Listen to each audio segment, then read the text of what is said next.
Shalom Aleichem, a paz seja convosco, meus irmãos, meus amigos.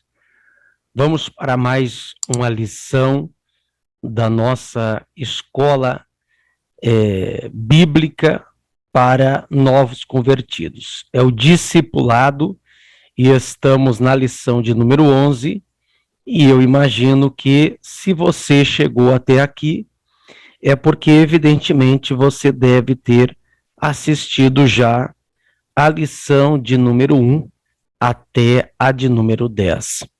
Nesta, por sua vez, estudaremos sobre o tema O Discípulo e os Dons do Espírito Santo. O nosso texto bíblico é em 1 Coríntios, capítulo 12 e verso 1. Acerca dos dons espirituais, não quero, irmãos, que sejais ignorantes. O comentário traz assim: os dons espirituais formam a base do crescimento espiritual e capacita o crente para o serviço. Seu exercício é fundamental, tanto na adoração como na edificação da igreja. Eles podem ser classificados em 3 grupos. Primeiro, dons de revelação, que são palavra da sabedoria, palavra da ciência e discernimento dos espíritos. Segundo, dons de poder, os quais são fé, dons de cura e operação de maravilhas, ou às vezes de milagres, dependendo da versão. Terceiro, dons de inspiração, ou às vezes também chamados dons de elocução, porque são dons da fala, através da fala, que é o dom de profecia, variedade de línguas e interpretação de línguas. Então, aqui nessa introdução, a gente percebe essa expressão aqui que fica saliente. Os dons espirituais, eles formam a base do crescimento espiritual e capacita o crente para o serviço. Então, queridos, após o batismo em águas, a meta é buscar o batismo com Espírito Santo. E a evidência do falar, ou a evidência de ser batizado com o Espírito Santo é falar em outras línguas. Sucessivo dos dons espirituais, seja de cura, seja de profecia, seja de palavra da sabedoria, enfim, qualquer dos 9 dons relatados em 1 Coríntios capítulo 12. Eu sirvo ao próximo. De alguma maneira eu estou servindo ao próximo, seja curando ele de uma enfermidade, porque Deus dá o dom da cura, nós já vamos estudar, seja lhe entregando uma profecia, uma revelação de Deus, ou seja, isso também é amar ao próximo. Então, vamos estudar aqui a primeira classe, que é dons de revelação. Se assim chamados, são assim chamados, porque concedem ao crente poder para o saber. Olha só, ou seja, recebemos do Espírito Santo informações e revelações de forma sobrenatural, com a finalidade de tornar-nos capazes de conhecer o pensamento divino e a intenção dos opositores da obra divina, em certos momentos ou para fins específicos. Então, esses são os dons de revelação que, como diz ali, ele nos trazem o saber de Deus, coisas que Deus sabe, só Deus sabe, porque Deus é onisciente, sabe tudo, e ele nos entrega partículas, fragmentos deste saber dele para o crente espiritual. Então, a gente acaba de antemão sabendo coisas que só Deus sabe. Isso lhe é entregue através do dom do Espírito Santo, os dons de revelação. Primeiro aqui a estudarmos é a palavra da sabedoria e da ciência. A capacidade de saber e de aplicar as revelações são as principais virtudes e finalidades da sabedoria e da ciência. A palavra da sabedoria é conhecimento dado pelo Espírito que capacita o crente a perceber, falar e agir em circunstâncias tais que os elementos naturais se tornam inúteis. Então aqui a gente percebe na palavra da sabedoria, olha só, palavra da sabedoria é o conhecimento dado pelo Espírito que capacita o crente a perceber, falar e agir em circunstâncias adversas. Haverá momentos que você não saberá o que dizer, o que fazer, mas na sua mente lhe brotará aquele pensamento e você fala e diz, nossa, como eu falei aquilo. Como Deus me deu na hora. Veja que Jesus disse, eu vos darei boca, eu vos darei palavra. O Espírito Santo diante das autoridades, diante de tanta coisa. Então, é o dom da palavra da sabedoria.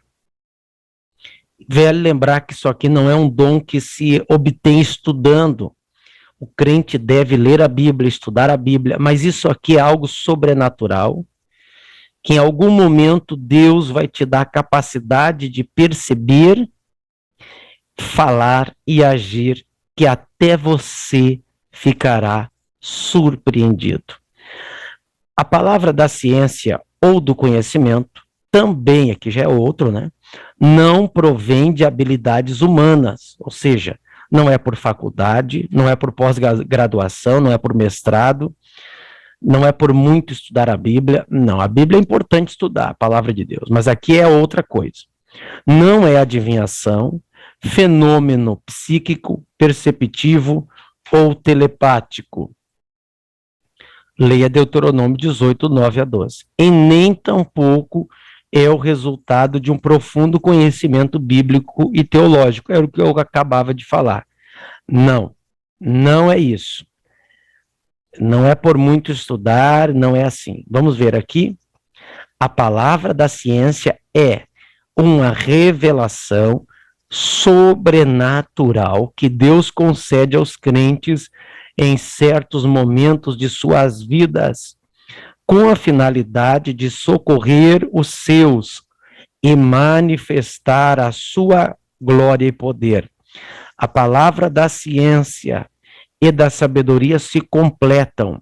A primeira permite conhecer os segredos divinos. A segunda leva o crente a aplicar corretamente os conhecimentos revelados.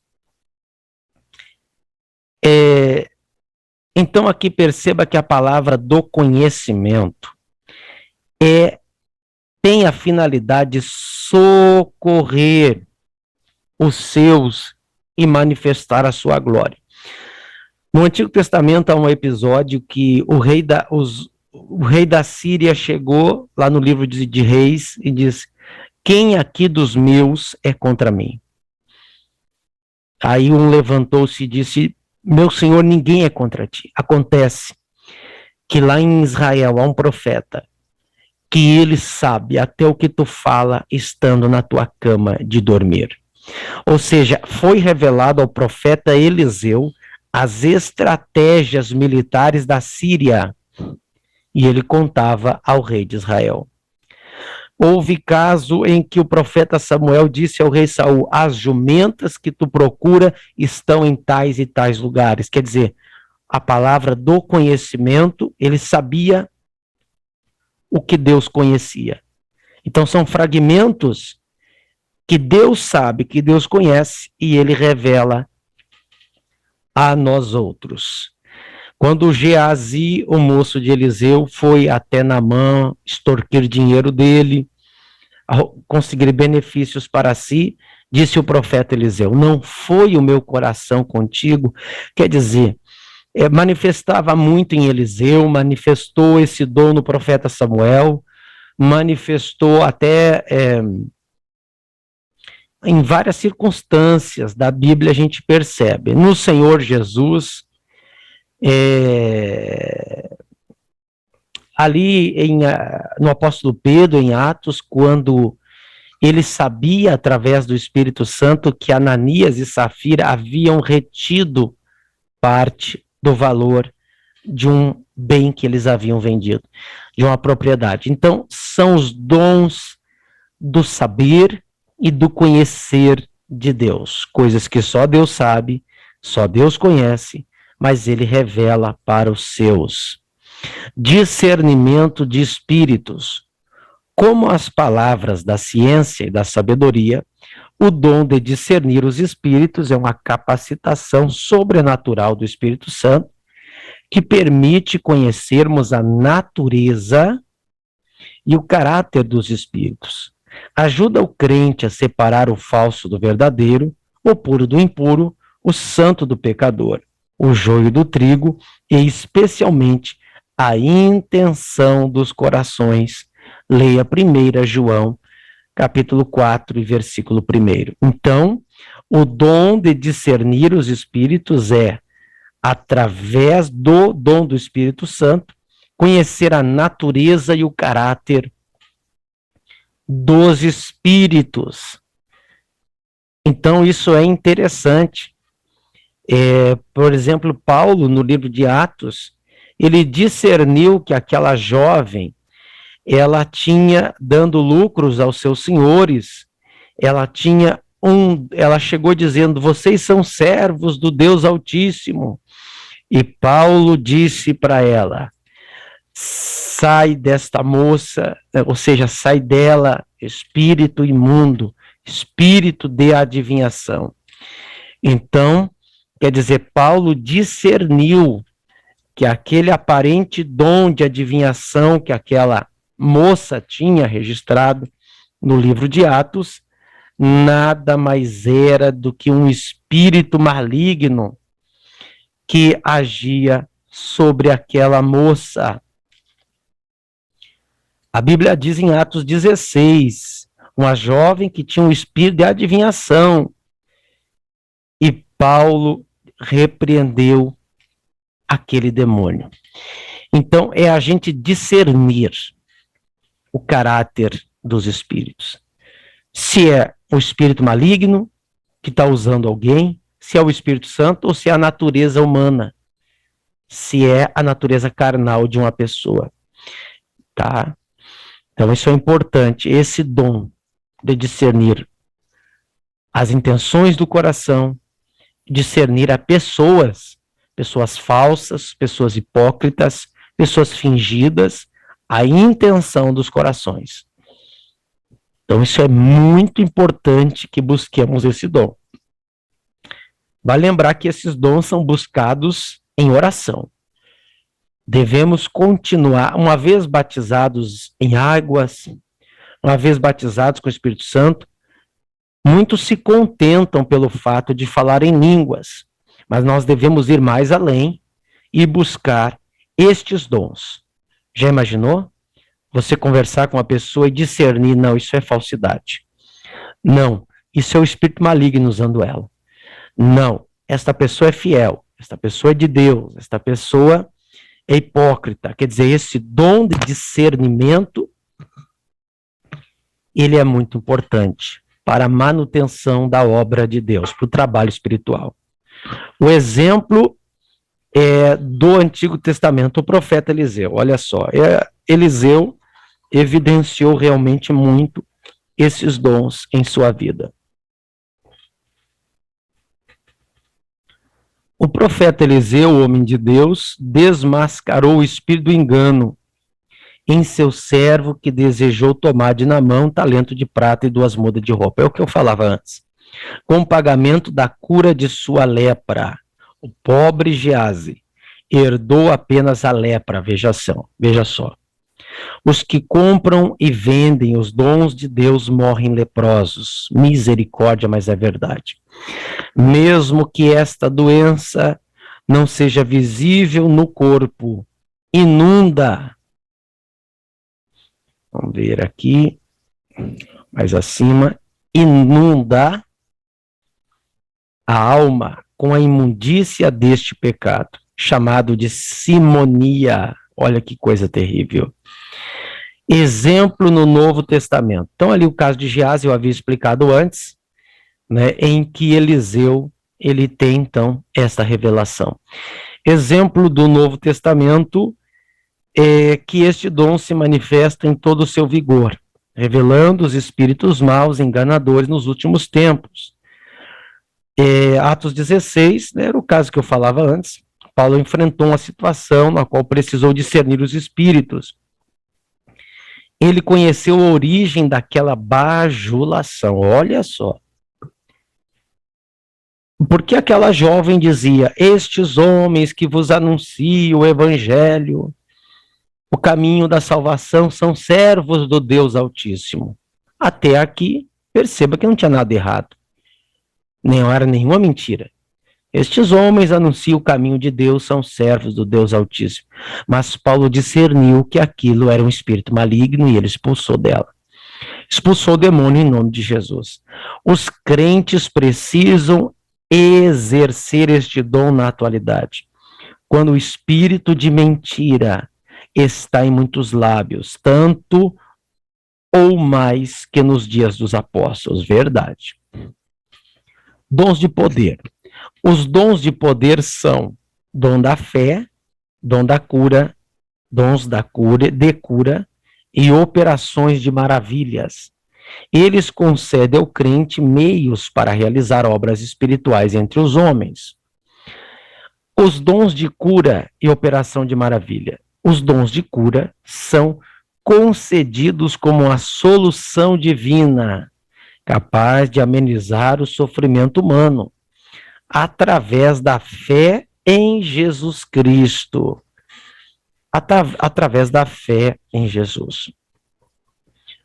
Todas as enfermidades estão sujeitas à cura divina. Deus, de um modo sobrenatural, comunica saúde e força aos corpos afligidos. Então perceba que o dom da cura ou dons de cura é a solução divina para amenizar o sofrimento humano. Há situações que Deus precisa intervir, né? Então, ali Deus cura hoje, cura sim, através deste dom espiritual, e você e eu devemos buscá-los. Os dons de cura, eles estão muito atrelados também à salvação, viu? A evangelização, porque no processo da evangelização, quando há cura, pode muitas vezes chamar como uma isca as pessoas até Jesus. Jesus deixou o exemplo. Ele dedicou grande parte do seu ministério para curar enfermos, é verdade. Portanto, podia dizer aos seus discípulos: curai os enfermos, como está aqui em vários textos. Ou seja, ele nos ordenou curar. Nós curamos? Sim, porque é nós que vamos orar, é nós que impomos as mãos sobre as pessoas, mas quem concede o poder é Jesus. O poder e o dom de curar vem dele, do seu Espírito Santo, para que curamos as pessoas enfermas.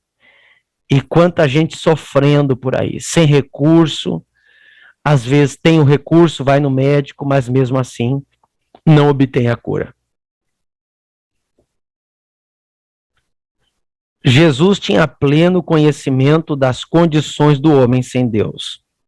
Corações quebrantados, cativos do pecado, cegos espirituais, oprimidos pelos demônios. Por isso ele disse, em Lucas 4, 18, 19, o Espírito do Senhor é sobre mim, pois me ungiu para evangelizar os pobres, Enviou-me a curar os quebrantados de coração e a pregoar liberdade aos cativos, dar vista aos cegos e pôr em liberdade os oprimidos.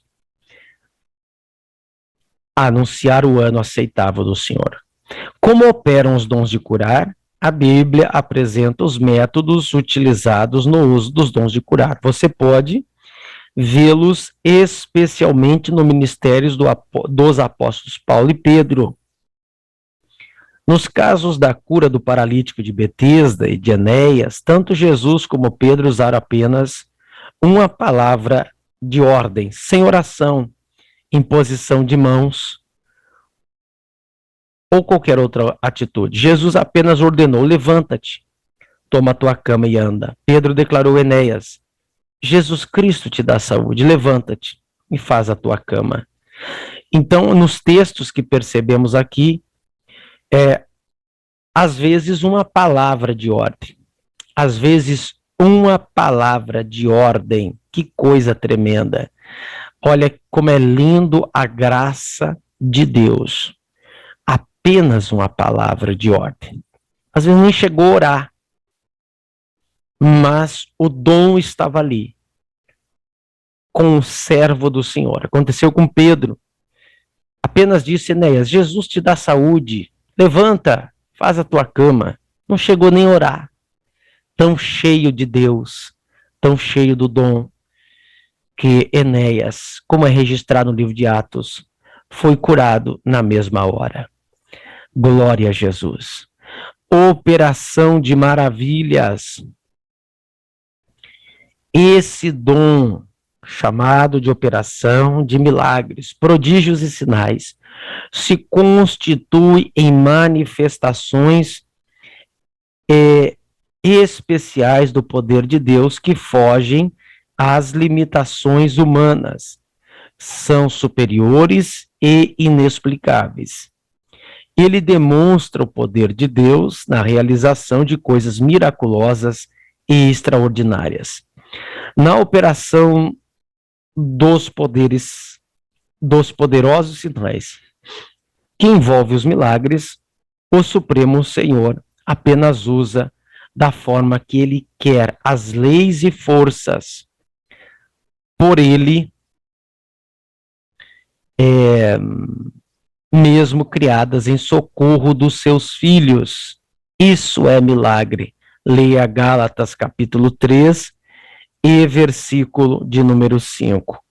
Então perceba que o dom de operação de milagres e maravilhas são dons que excedem a física, excedem a ordem natural das coisas. Eu vou te dar alguns exemplos. Por exemplo, quando Moisés, ele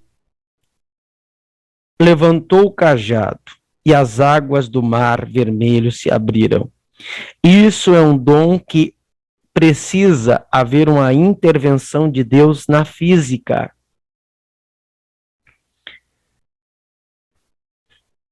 Por exemplo, Jesus caminhou sobre as águas do mar.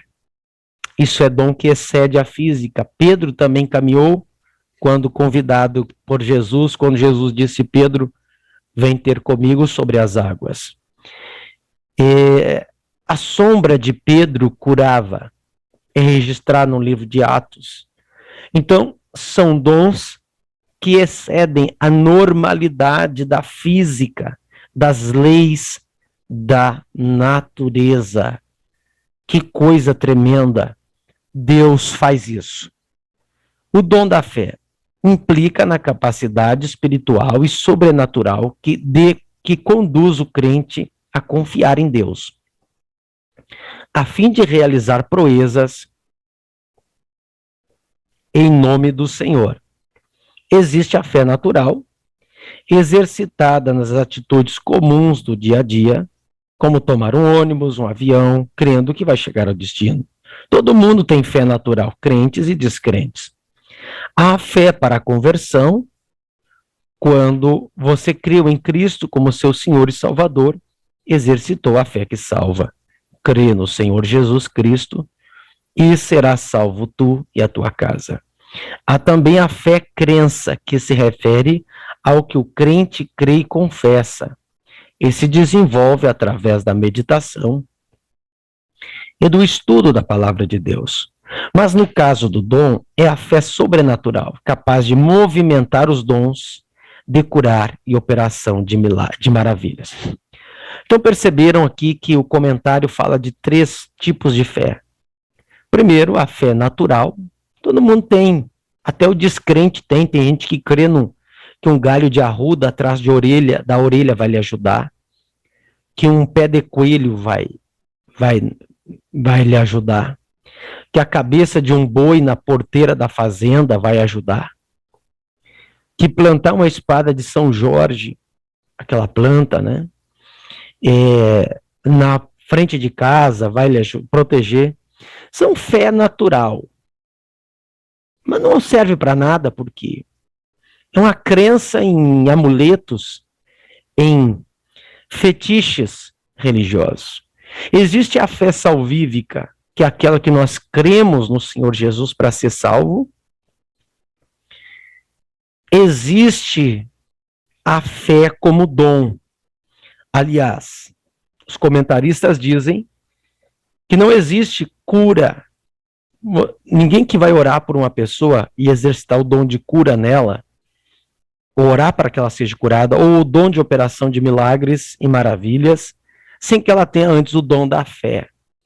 Ou seja, é preciso ter fé para colocar a mão sobre a cabeça de alguém e orar, para que aconteça algo sobrenatural. Pedro teve que ter fé para andar sobre as águas ao encontro de Jesus. Moisés teve que ter fé para levantar o cajado e crer que Deus abriria o mar vermelho. Então, esta é a fé como dom. Dons de inspiração. Estes dons dizem respeito,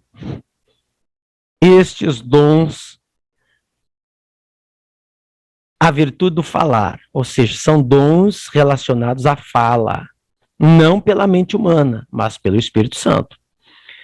Os dons de línguas e de interpretação. A Bíblia faz menção das línguas estranhas como sinal, perceba a palavra sinal, como sinal do batismo no Espírito Santo. E também como uma concessão especial, chamada de variedade de línguas, ou simplesmente dom de línguas. Para que este edifique a igreja, é necessário que haja interpretação. Caso contrário, só a pessoa que fala se edifica. Então, o dom de línguas, não confundir com as línguas como sinal do batismo com o Espírito Santo. Tem gente que fala em línguas porque foi batizada com o Espírito Santo, mas não significa ainda que ela tenha o dom de variedade de línguas, tá? Porque o dom de variedade de línguas, a pessoa se percebe que ela fala, muitas vezes, línguas diferentes às quais ela havia falado, e esse dom de variedade de línguas, ele deve ser exercido em conexão, em sincronia com o dom de interpretação. Porque se não houver o dom de interpretação, seja pela própria pessoa, ou por um terceiro, ou por uma outra pessoa, então quem está falando em línguas deve falar baixo e consigo mesmo, tá? Então esse dom de variedade de línguas, ele depende do dom de interpretação de línguas também. Porque o que adianta falar em línguas estranhas em variedade, se não houver interpretação? Então eu falo baixinho comigo mesmo, para que eu seja edificado. O dom de interpretar, portanto, complementa o dom, olha, é um complemento. Então o dom de interpretar também é um complemento do dom da variedade de línguas, e deve seguir a esta manifestação, para que a igreja seja edificada. Então, o dom de interpretação não é interpretar uma língua que tu conhece, um espanhol, um inglês, ou seja, um russo, italiano, não é isso. Não é interpretar porque estudou, não. É algo sobrenatural. A pessoa está falando em línguas e Deus está te dando a interpretação, tá? Então, o dom de interpretação ele só pode existir se alguém está falando em variedade de línguas. O dom de profecia, profetizar, como dom é falar aos homens em nome de Deus, com a finalidade de edificar, exortar e consolar, conforme 1 Coríntios 14:3. O que fala em línguas fala a Deus, a não ser que haja intérprete. O que profetiza fala aos homens da parte de Deus. A profecia é o único entre os dons sujeito ao julgamento da igreja.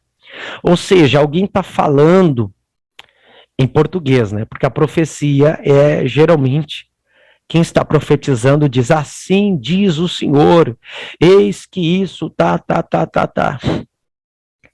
Então a profecia ela tem que ser julgada. A Bíblia recomenda que julgue, porque a profecia ela pode vir pelo Espírito de Deus, claro, mas o inimigo pode querer enganar. Então ela pode vir por uma fonte maligna e ela pode vir por uma fonte humana. Ou seja, a pessoa é movida por sentimentos humanos. A casa com a fulana e não casa com a beltrana. Isso não existe profecia para casamento. Eu não concordo com isso. Existe uma orientação, existe uma direção de Deus, mas tem certas profecias que são da carne, como a gente chama, tá? Então, eu tenho que julgar, a profecia, Jesus vai voltar no ano 2035, um exemplo.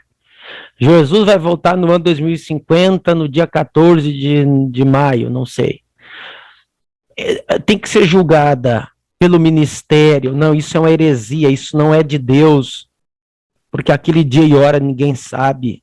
Ou seja, a profecia ela tem que ser julgada pelos parâmetros da palavra. A profecia que entra em choque com a palavra, ela não é de Deus.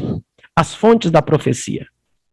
O motivo que faz o dom de profecia sujeito ao julgamento da igreja é, sem dúvida, as suas três fontes de inspiração. É o que eu falava: o espírito humano, o imundo e mentiroso e o Espírito Santo. É o que eu acabei de falar. A profecia oriunda do espírito humano e suas possibilidades você encontra nos seguintes textos de Jeremias, como Ananias, né, profetizava do espírito humano, dele, da carne, do sentimento dele, bajulador. O dom de profecia não é um método humano de adivinhar a sorte, de prever o futuro, nem de tornar realidade os desejos dos crentes. A profecia do espírito imundo, cuja preocupação é imitar as obras de Deus e usar o espírito de adivinhação e lisonja, pode muitas vezes passar desapercebida pela sutileza de sua manifestação. É preciso estar em sintonia com Deus para não cair no engodo de Satanás. É o que eu acabava de falar. O espírito imundo, ele acaba, às vezes, imitando as coisas de Deus. O espírito imundo, muitas vezes, se manifesta lá nas religiões espíritas, tentando falar como se fosse algo de Deus. E muitas vezes isso quer se introduzir de forma sorrateira na igreja. Então, é preciso ter o dom de discernimento, aquele que falamos antes, e dizer: não, isso aí não é de Deus. O propósito do dom de profecia, sendo o propósito do dom de profecia, em primeiro lugar, edificar a igreja. É natural que o melhor lugar para o seu exercício seja no local onde os crentes se reúnem para adoração, para as finalidades de ensinar, instruir e dirigir, com vista ao aperfeiçoamento dos santos. Deus mesmo deu à igreja apóstolos, pastores, evangelistas e mestres. Tem que estar no culto, tem que estar cultuando. O dom de profecia não é para doutrinar a igreja, instruir o pastor e nem dirigir a vida dos crentes, e sim para informar, dar a entender pelo Espírito, deixando as decisões com cada um segundo a medida da fé. Isso aqui é importante comentar.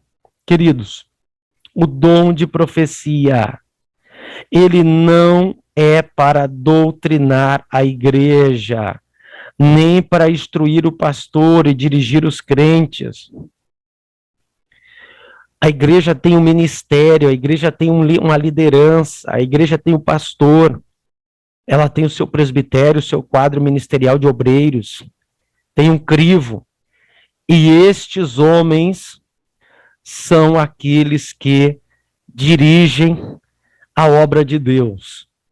O dom de profecia não está acima do pastor, que tem que dizer o que o pastor tem que fazer. Não, o Espírito Santo respeita a hierarquia. Respeita a hierarquia.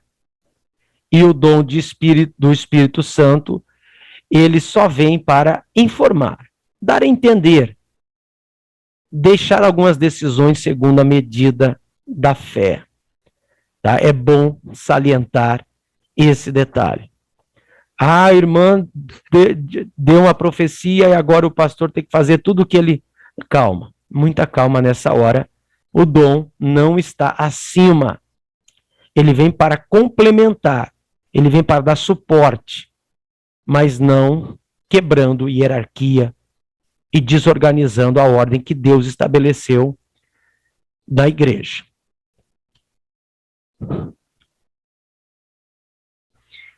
A disciplina do dom de profecia é uma bênção quando usamos com a disciplina que a palavra de Deus recomenda.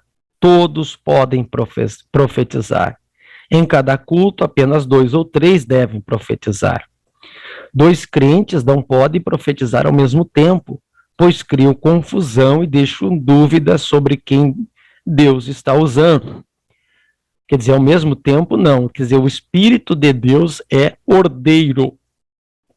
O Espírito de Deus é ordeiro. Então, não pode haver uma bagunça na liturgia do culto. O Espírito Santo não faz bagunça no culto. Então, é importante. Se houver, é da carne. É da natureza carnal do crente, né? Ou dos carnais que estão ali. Mas Deus não faz isso, não. O Espírito Santo não faz isso. Se um crente estiver profetizando e um segundo começar a fazê-lo também, só vai criar uma competição entre profetas. A ordem é o segundo não iniciar antes que o primeiro termine, e, se eu fizer, que o primeiro se cale. O ensino é que até 3 podem profetizar, um após o outro, nunca ao mesmo tempo, pois Deus não é Deus de confusão. A prova de ser espiritual e profeta é aceitar o que a Bíblia diz. Ou seja, a palavra de Deus sempre está acima de tudo. Ore a Deus e peça os dons de sabedoria, da ciência, do discernimento de espíritos. Tenha sua mente controlada pelo Espírito Santo, a fim de viver sempre em busca dos dons, especialmente os relacionados com o saber. Peça a Deus para ser usado por Ele, mas lembre-se que o exercício dos dons espirituais não o torna super crente, nem mais santo do que os outros. Seja apenas um vaso de barro nas mãos de Deus. Ou seja, não permita que você se envaideça, se ensoberbeça, porque está fluindo através de você os dons espirituais de Deus. Não pode ter que haver humildade. Ninguém é super crente, tá? 4. Não permita que o espírito mentiroso coloque dúvidas no seu coração sobre a origem divina das línguas, tanto como sinal do batismo no Espírito Santo ou como dom de variedades de línguas. Seja sempre um vaso à disposição de Deus. Concluo dizendo que busque o batismo com o Espírito Santo primeiro, tá? O batismo com o Espírito Santo, ele não salva, você já é salvo, porque creu no Senhor Jesus, mas o batismo com o Espírito Santo, ele é um plus, ele é um adicional ao crente, e o sinal do batismo com o Espírito Santo é falar em outras línguas. Após isso, não se contente só em falar em outras línguas, mas busque ainda de Deus em oração os dons espirituais. A Bíblia diz os melhores. E eu pergunto, mas quais são os melhores se todos são bons? Os 9 dons são bons. Busque aquele que está mais em sincronia com você. Busque o dom da cura, se você prefere isso, se você tem isso no seu coração. Se você é da área do ensino, do estudo, busque o dom da sabedoria, do conhecimento. Busque os dons em oração. Não se envaideça e deixe Deus te usar. Chegamos ao final da nossa lição e tente responder a estas 5 perguntas aqui, que estão, tente respondê-las e desta maneira você estará recapitulando. Se não entendeu esta aula, pergunte ao pastor Diogo, mande uma mensagem, meu telefone, meu WhatsApp, estão sempre disponíveis nas redes sociais e você deve fazer a sua pergunta e tirar a sua dúvida. Também convido você para a próxima lição, a de número 12, o discípulo e o fruto do Espírito Santo. Obrigado por ficar até aqui conosco. Deus abençoe a sua vida em o sagrado nome de Jesus.